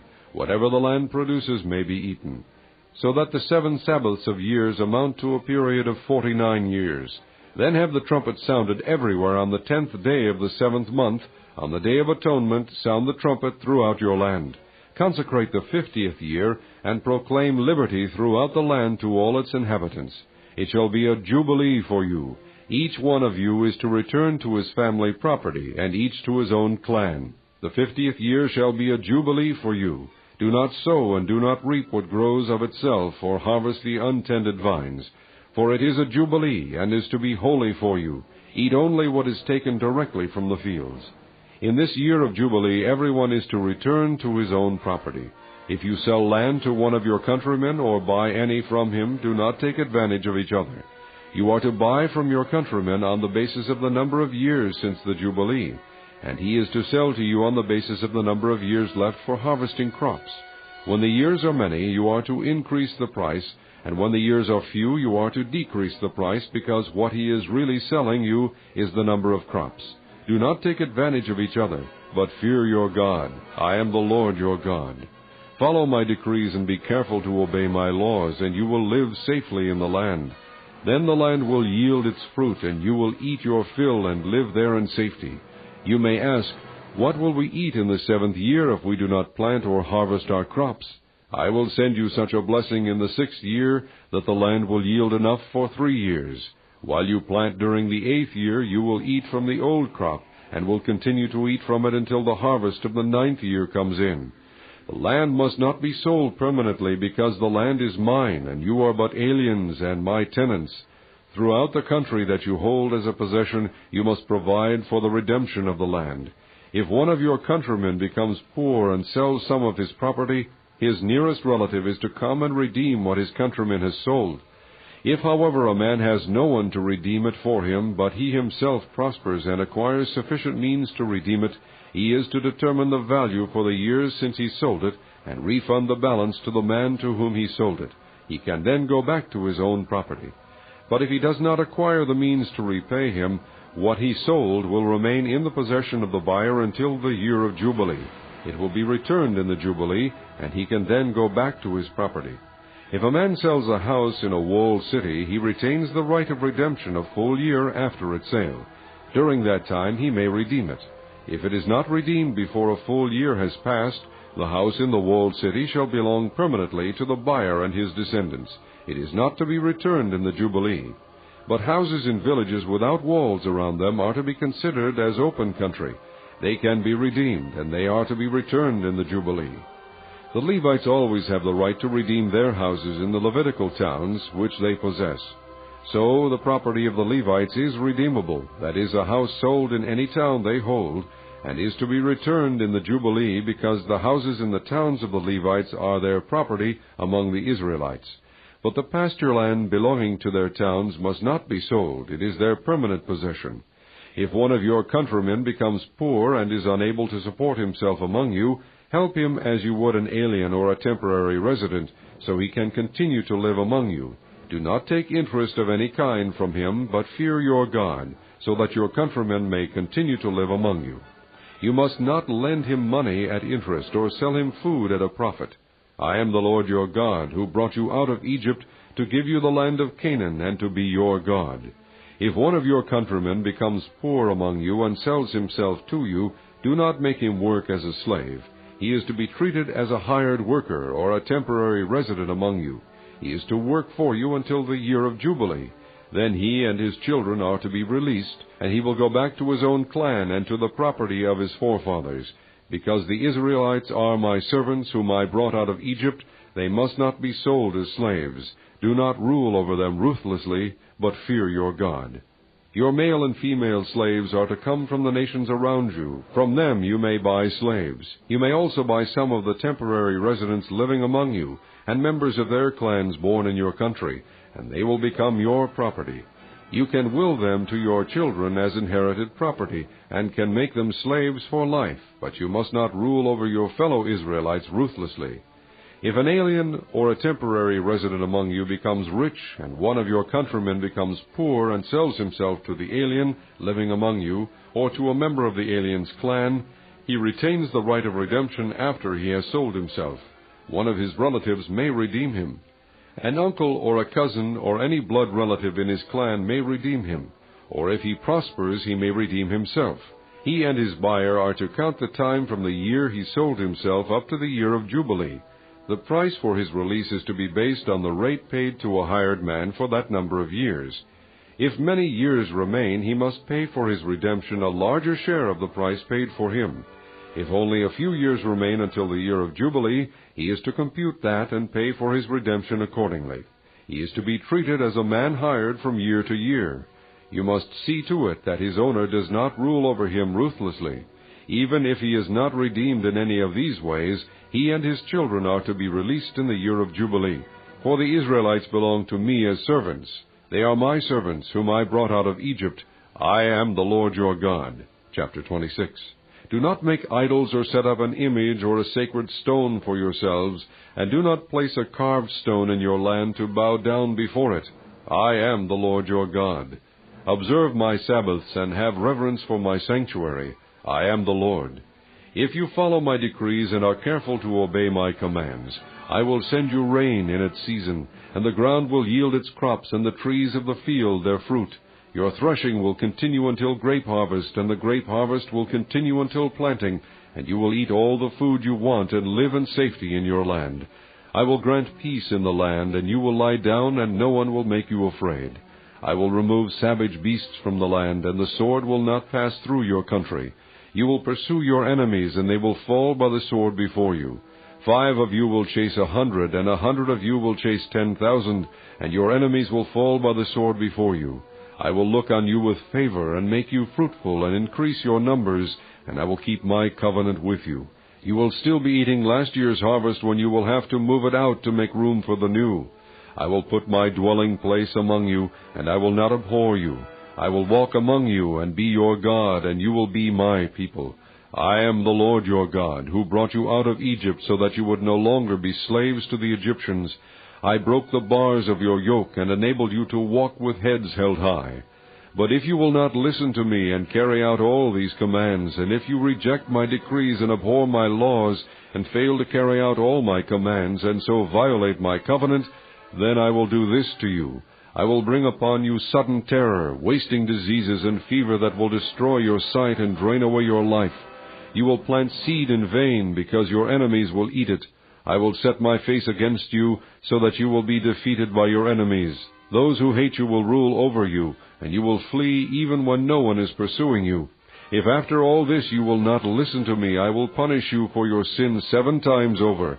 I will break down your stubborn pride, and make the sky above you like iron, and the ground beneath you like bronze. Your strength will be spent in vain, because your soil will not yield its crops, nor will the trees of the land yield their fruit.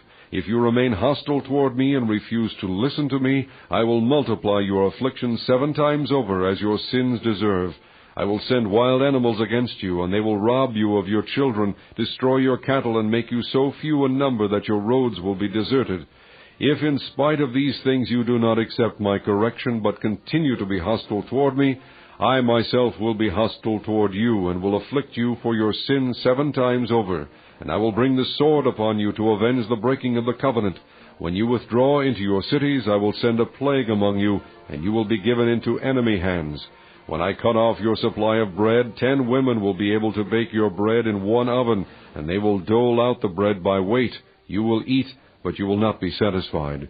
If in spite of this you still do not listen to me, but continue to be hostile toward me, then in my anger I will be hostile toward you, and I myself will punish you for your sins 7 times over. You will eat the flesh of your sons and the flesh of your daughters. I will destroy your high places, cut down your incense altars, and pile your dead bodies on the lifeless forms of your idols, and I will abhor you. I will turn your cities into ruins and lay waste your sanctuaries, and I will take no delight in the pleasing aroma of your offerings. I will lay waste the land, so that your enemies who live there will be appalled. I will scatter you among the nations, and will draw out my sword and pursue you. Your land will be laid waste, and your cities will lie in ruins. Then the land will enjoy its Sabbath years all the time that it lies desolate, and you are in the country of your enemies. Then the land will rest and enjoy its Sabbaths. All the time that it lies desolate, the land will have the rest it did not have during the Sabbaths you lived in it. As for those of you who are left, I will make their hearts so fearful in the lands of their enemies, that the sound of a wind-blown leaf will put them to flight. They will run as though fleeing from the sword, and they will fall, even though no one is pursuing them. They will stumble over one another as though fleeing from the sword, even though no one is pursuing them. So you will not be able to stand before your enemies. You will perish among the nations. The land of your enemies will devour you. Those of you who are left will waste away in the lands of their enemies because of their sins. Also because of their fathers' sins they will waste away. But if they will confess their sins and the sins of their fathers, their treachery against me and their hostility toward me, which made me hostile toward them, so that I sent them into the land of their enemies, then, when their uncircumcised hearts are humbled and they pay for their sin, I will remember my covenant with Jacob, and my covenant with Isaac, and my covenant with Abraham, and I will remember the land. For the land will be deserted by them, and will enjoy its Sabbaths, while it lies desolate without them. They will pay for their sins because they rejected my laws and abhorred my decrees. Yet in spite of this, when they are in the land of their enemies, I will not reject them or abhor them so as to destroy them completely, breaking my covenant with them. I am the Lord their God. But for their sake I will remember the covenant with their ancestors, whom I brought out of Egypt in the sight of the nations to be their God. I am the Lord. These are the decrees, the laws, and the regulations that the Lord established on Mount Sinai between himself and the Israelites through Moses. Chapter 27. The Lord said to Moses, Speak to the Israelites and say to them, If anyone makes a special vow to dedicate persons to the Lord by giving equivalent values, set the value of a male between the ages of 20 and 60 at 50 shekels of silver, according to the sanctuary shekel, and if it is a female, set her value at 30 shekels. If it is a person between the ages of 5 and 20, set the value of a male at 20 shekels, and a female at 10 shekels. If it is a person between 1 month and 5 years, set the value of a male at 5 shekels of silver, and that of a female at 3 shekels of silver. If it is a person 60 years old or more, set the value of a male at 15 shekels, and of a female at 10 shekels. If anyone making the vow is too poor to pay the specified amount, he is to present the person to the priest, who will set the value for him according to what the man making the vow can afford. If what he vowed is an animal that is acceptable as an offering to the Lord, such an animal given to the Lord becomes holy. He must not exchange it or substitute a good one for a bad one, or a bad one for a good one. If he should substitute one animal for another, both it and the substitute become holy. If what he vowed is a ceremonially unclean animal, one that is not acceptable as an offering to the Lord, the animal must be presented to the priest, who will judge its quality as good or bad. Whatever value the priest then sets, that is what it will be. If the owner wishes to redeem the animal, he must add a fifth of its value. If a man dedicates his house as something holy to the Lord, the priest will judge its quality as good or bad. Whatever value the priest then sets, so it will remain. If the man who dedicates his house redeems it, he must add a fifth to its value, and the house will again become his. If a man dedicates to the Lord part of his family land, its value is to be set according to the amount of seed required for it, 50 shekels of silver to a homer of barley seed. If he dedicates his field during the year of Jubilee, the value that has been set remains. But if he dedicates his field after the Jubilee, the priest will determine the value according to the number of years that remain until the next year of Jubilee, and its set value will be reduced. If the man who dedicates the field wishes to redeem it, he must add a fifth to its value, and the field will again become his. If, however, he does not redeem the field, or if he has sold it to someone else, it can never be redeemed. When the field is released in the Jubilee, it will become holy, like a field devoted to the Lord. It will become the property of the priests. If a man dedicates to the Lord a field he has bought, which is not part of his family land, the priest will determine its value up to the year of Jubilee, and the man must pay its value on that day as something holy to the Lord. In the year of Jubilee, the field will revert to the person from whom he bought it, the one whose land it was. Every value is to be set according to the sanctuary shekel, 20 gerahs to the shekel. No one, however, may dedicate the firstborn of an animal, since the firstborn already belongs to the Lord. Whether an ox or a sheep, it is the Lord's. If it is one of the unclean animals, he may buy it back at its set value, adding a fifth of the value to it. If he does not redeem it, it is to be sold at its set value. But nothing that a man owns and devotes to the Lord, whether man or animal or family land, may be sold or redeemed. Everything so devoted is most holy to the Lord. No person devoted to destruction may be ransomed. He must be put to death. A tithe of everything from the land, whether grain from the soil or fruit from the trees, belongs to the Lord. It is holy to the Lord. If a man redeems any of his tithe, he must add a fifth of the value to it.